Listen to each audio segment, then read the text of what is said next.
ada khususkan beberapa surah-surah yang mana kalau kita amalkan dia, Masya Allah. Saya jumpa dengan satu orang ustaz, satu orang imam, orang tua, umur 50 lebih.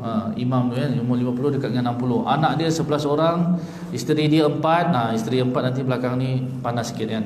Kejap lagi aircon dah berubah, temperature naik kan.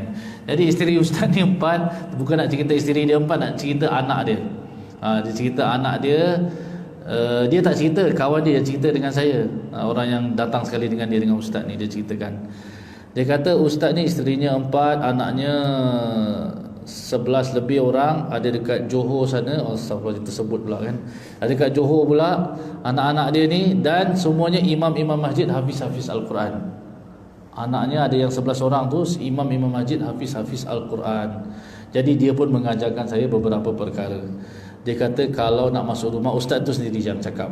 Tapi saya tak nak sebutlah nama dia, nanti tuan-tuan cari. Tuan-tuan cari susah pula kan. Cukuplah saya sebut. Jadi dia beritahu, dia kata sebelum masuk rumah, bacalah Qul Huwallahu Ahad 3 kali. Niatkan 2 perkara. Allah SWT keluarkan syaitan yang bernama Dasim dan kuncu-kuncunya daripada rumah.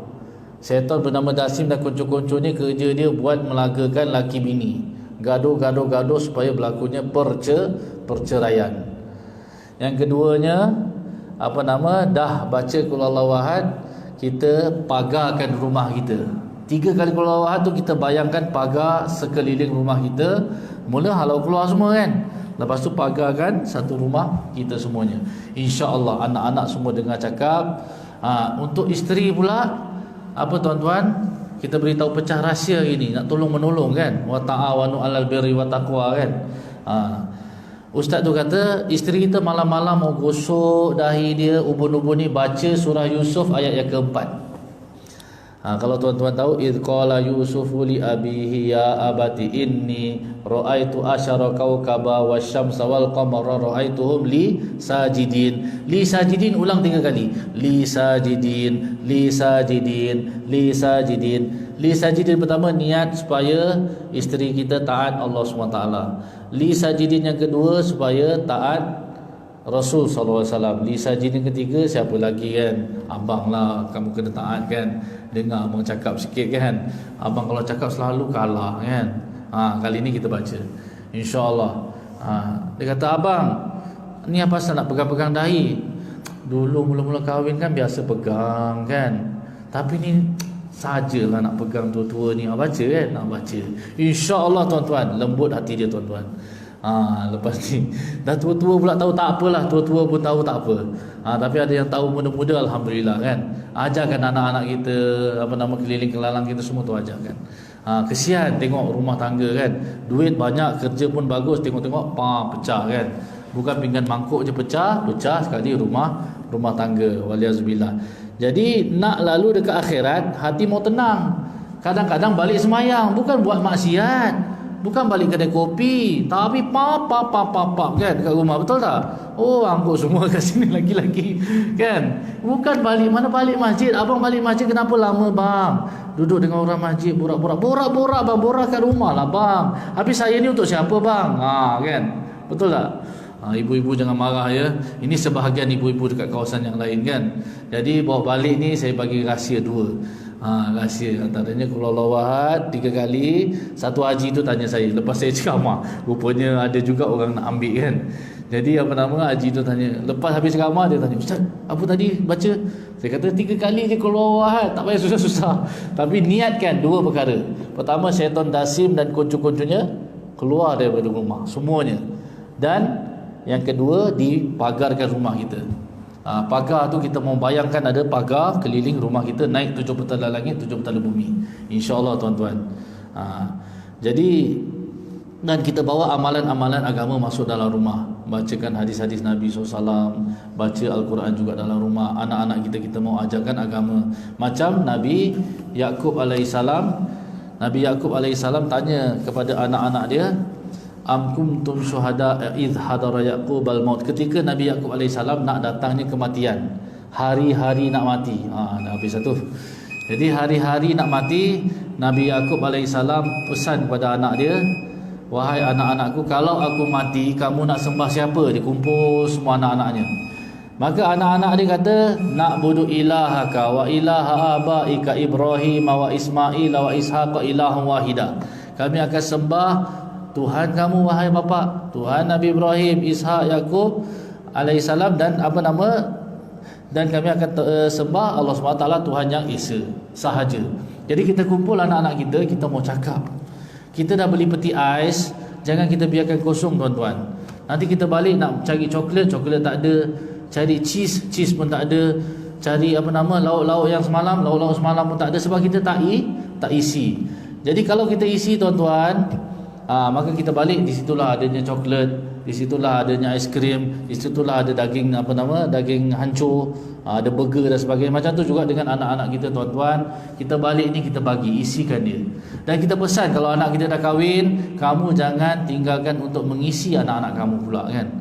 Isikan anak-anak kamu dengan agama Allah Subhanahu Wa Taala, maka kamu akan tenang, bahagia dan selama-lamanya.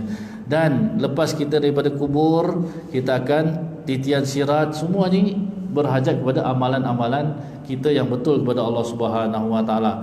Dan satu orang sahabat tanya, ya Rasulullah, boleh sikit lagi boleh Jadi satu orang sahabat mengadu pada Rasulullah, ya Rasulullah, sesungguhnya riak itu adalah seperti semut yang berjalan, tak perasan tapak kaki dia kan, tak nampak. Apa aku nak buat ya Rasulullah? Bahaya sangat riak kita kan, tengah cakap ni seronok-seronok, wah ini supaya orang cakap, wah ini ustaz ni bagus ni, masya-Allah kan. Hati punya masalah. Jadi satu orang mengadu pada Nabi SAW. Nabi SAW pun kata, bacalah Allahumma inni a'udzubika min an nusyrika bika syai'an a'lamuhu astaghfiruka lima la a'lam. Auzubillah, dia kalau sekali baca tu, Allahumma inni a'udzubika min an usyrika bika syai'an a'lamuhu wa astaghfiruka lima la a'lam.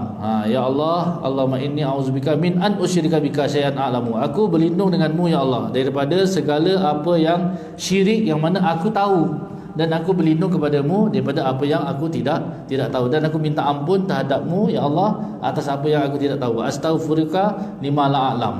Jadi kita baca ni selalu supaya amalan kita diterima oleh Allah Subhanahu Wa Taala. Wallahu a'lam.